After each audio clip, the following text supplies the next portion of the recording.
adalah episode kelima. Pada 4 episode sebelumnya, kita sudah menjawab 7 dari 10 argumen yang selama ini membuat kita yakin bahwa bumi berbentuk bola.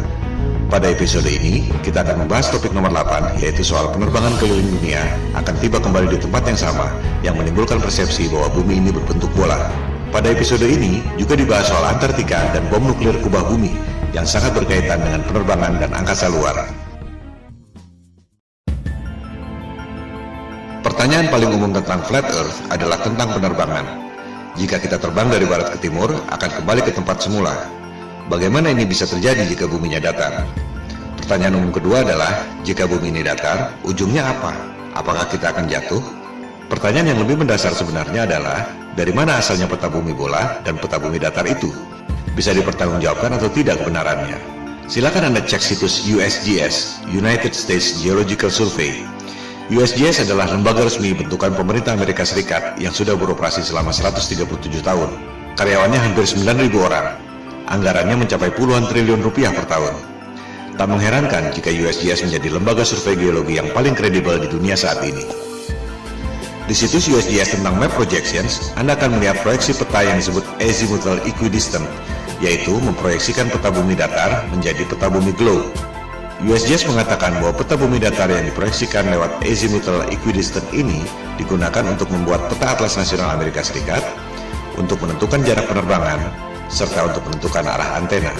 Selanjutnya, USGS mengatakan bahwa logo PBB adalah peta bumi datar yang menjadi sumber Azimuthal Equidistant itu. Ini adalah bukti yang tak terbantahkan. Pada referensi lain, di Wikipedia, diterangkan bahwa peta bumi datar yang diproyeksikan dengan metode Azimuthal Equidistant ini membuat berbagai jarak pada peta bumi bola menjadi benar secara proporsional. Artinya, peta yang sebenarnya adalah peta bumi datar itu. Disebut pula bahwa rumus matematika untuk pembuatan Azimuthal Equidistant ini pertama kali dikemukakan oleh seorang cendekiawan muslim bernama Al-Biruni yang hidup 1000 tahun lalu. Kita tak pernah mendengar nama Al-Biruni, tapi NASA tahu persis dan menamakan sebuah krater di bulan dengan nama Al-Biruni Crater untuk menghormati pencetus metode Azimuthal Equidistant itu. Jadi jelas sekali bahwa menurut USGS, peta bumi datar adalah dasar pembuatan peta bumi bola.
Yang mungkin Anda tidak perhatikan adalah horizon bumi selama Anda terbang.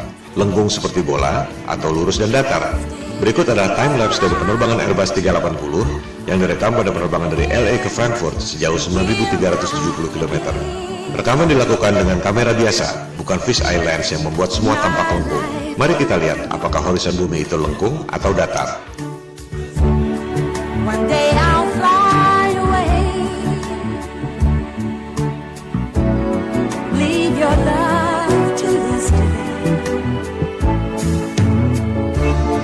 What more can your love do for me? When will love be through with me?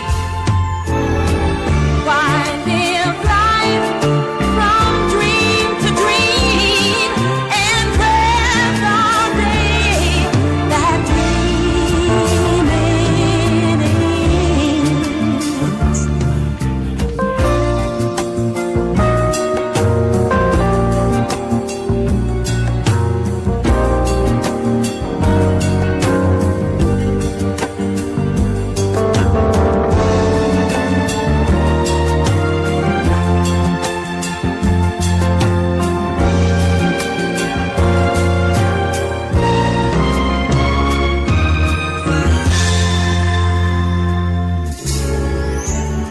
Kembali pada perbandingan kedua peta, tempat-tempat di dekat pusat lingkaran, yakni kutub utara, secara proporsional jaraknya sama. Semakin ke selatan, jaraknya semakin berbeda. Yang paling membedakan adalah Antartika. Kita akan membahasnya satu persatu. Pertama, jarak benua-benuanya dulu. Kita bisa membuktikannya dengan mudah lewat jalur penerbangan. Di selatan Khatulistiwa, yakni Australia, Amerika Selatan, dan Afrika Selatan, jalur penerbangannya tak masuk akal jika menggunakan peta globe, tapi masuk akal jika menggunakan peta flat earth. Anda bisa cek sendiri melalui berbagai situs yang menyediakan layanan tiket penerbangan. Kita ambil contoh satu jalur penerbangan di belahan selatan, dari Santiago, Chili di Amerika Selatan ke Johannesburg di Afrika Selatan. Jika kita ambil jarak lurus di peta globe, memakan waktu 12 jam penerbangan. Tapi, jika Anda cek di situs-situs tiket penerbangan, rute tersebut tidak ada.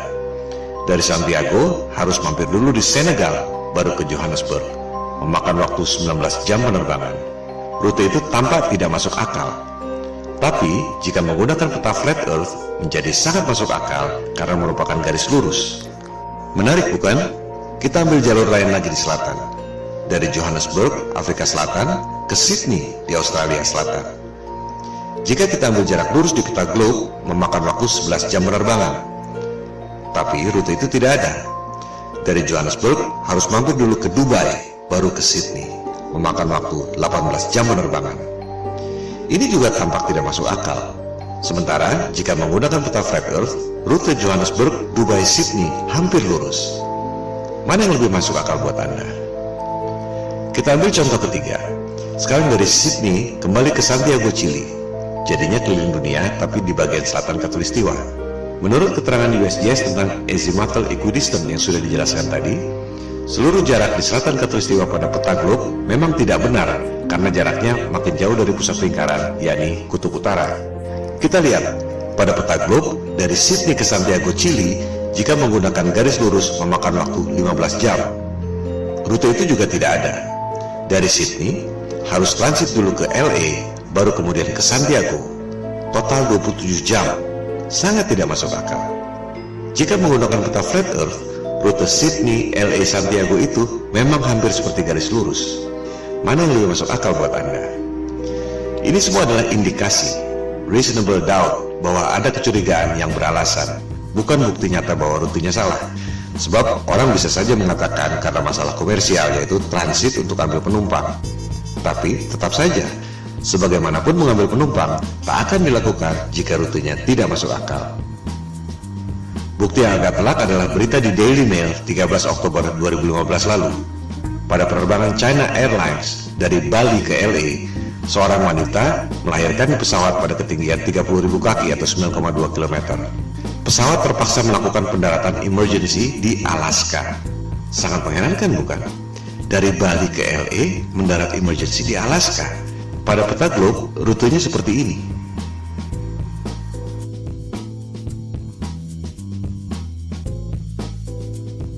Pada peta bumi datar, rute Bali LA mendarat di Alaska adalah seperti ini. Mana yang lebih masuk akal buat Anda? Perbedaan utama antara peta globe dan peta bumi datar adalah di bagian selatan. Pada peta globe, di selatan Khatulistiwa semakin mengecil dan Antartika adalah sebuah benua. Pada peta bumi datar, di selatan Khatulistiwa semakin membesar dan Antartika adalah lingkaran yang mengelilingi bumi datar. Kunci pembedanya adalah Antartika, sebuah kawasan misterius yang memang sejak zaman dulu jarang dikunjungi orang. Bukan hanya karena dingin dan ombak yang ganas, melainkan juga karena sistem navigasi, termasuk kompas, tidak berjalan dengan baik di Antartika. Tercatat Vasco da Gama, penjelajah asal Portugis yang dalam tanda petik menemukan Maluku dan Timur Timur di abad ke-16. Namun upayanya gagal karena cuaca buruk terus-menerus dan jarum kompas tidak menentu. Suatu hal yang wajar, mengingat jaraknya jauh dari pusat lingkaran bumi, yakni kutub utara, yang merupakan medan magnet yang menarik jarum kompas ke arah utara. Penjelajah pertama yang berhasil ke Antartika adalah Captain James Cook, orang Inggris pertama yang tercatat mendarat di Hawaii, Australia, dan New Zealand. Ia menjelajahi Antartika tahun 1772 bersama 111 awak kapal dan saintis. Captain Cook menjelajahi Antartika selama 3 tahun 8 hari. Ia hanya menemukan tembok es. Tak ada jalan masuk. Selama 3 tahun 8 hari itu, tercatat ia menjelajahi 60.000 km tembok es Antartika. Angka itu juga sangat menarik. 60.000 km adalah 1,5 kali panjang ekuator bumi. Ia sudah menempuh jarak 1,5 kali keliling dunia dan hanya menemukan tembok es Antartika. Dari jurnal catatan Captain Cook, rute 60.000 km pada peta globe adalah seperti ini. Pada peta bumi datar, rute Captain Cook adalah seperti ini. Ia benar-benar keliling di ujung dunia, tembok es Antartika yang mengelilingi bumi datar. Catatan Captain Cook ini sebenarnya bukti yang otentik bahwa peta globe adalah bohong. Sebab, pada peta globe, Antartika dibilang sebagai benua dengan keliling 12.000 miles atau 19.300 km. Padahal, Captain Cook menjelajah keliling tembok es Antartika sepanjang 60.000 km. 3 kali lipat dari yang dikatakan oleh penguasa global.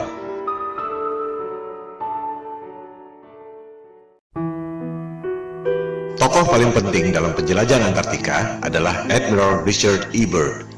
Ini adalah orang yang sangat kredibel. Perwira Angkatan Laut pemegang Medal of Honor, medali tertinggi dalam militer Amerika Serikat. Ia tercatat sebagai orang pertama yang terbang ke kedua kutub, kutub utara dan kutub selatan. Byrd tercatat sebagai admiral termuda dalam sejarah militer Amerika Serikat. Ia diangkat sebagai admiral pada usia 41 tahun. Admiral Byrd pertama kali menjelajah Antartika tahun 1928-1930 dengan 2 kapal laut dan 3 pesawat udara. Byrd kembali menjelajah Antartika tahun 1934. Yang kedua kali itu, ia sendirian, 5 bulan di Antartika. Penjelajahan Antartika ketiga dilakukan tahun 1939-1940, di mana Admiral Byrd ditugaskan oleh pemerintah Amerika Serikat. Yang paling fenomenal adalah penjelajahan keempat, tahun 1946-1947, setelah Perang Dunia Kedua yang terkenal dengan nama Operation High Jump. Admiral Byrd ke Antartika membawa pasukan militer lengkap, 13 kapal laut, termasuk kapal induk, dan 29 pesawat terbang, termasuk helikopter. Ekspedisi Antartika terbesar sepanjang sejarah umat manusia sampai sekarang. Operation High Jump menimbulkan banyak pertanyaan dan spekulasi. Untuk apa membawa pasukan sebanyak itu? Ancaman apa yang mereka khawatirkan sampai harus membawa pasukan sebesar itu? Tujuan yang sesungguhnya tidak terungkap sampai sekarang. Sebagai perwira militer, Admiral Byrd tutup mulut, tak banyak bicara soal itu. Dokumentasi Operation High Jump sempat beredar. Terlihat Admiral Byrd menemukan wilayah di Antartika yang sama sekali tidak ditutupi salju, yang sangat memungkinkan adanya kehidupan.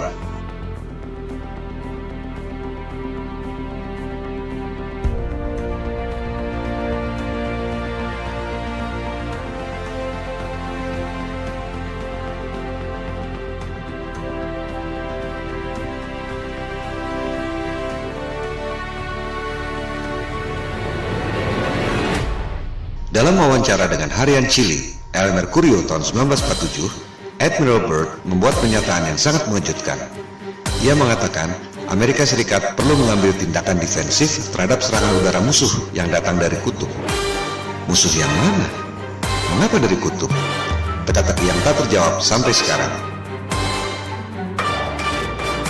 Ekspedisi kelima Admiral Byrd ke Antartika dilakukan tahun 1956-1957, dikenal dengan nama Operation Deep Freeze, untuk membangun 3 pangkalan militer di Antartika. Berikut ada cuplikan wawancara TV yang langka dari Admiral Byrd tahun 1957. A television journal of the important issues of the hour. Our very distinguished guest for this evening is Admiral Richard E. Byrd. I must say that Admiral Byrd, our guest tonight, is not only our greatest living explorer, but he's been an inspiration to countless Americans. Admiral Byrd, you've been to both the North Pole and the South Pole. Is there any unexplored land left on this Earth? But strangely enough, there's left in the world today an area as big as the United States that's never been seen by a human being. And that's beyond the pole on the other side of the South Pole.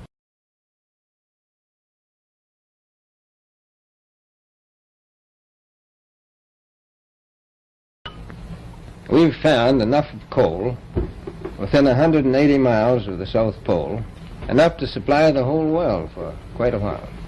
So we think there's oil there. And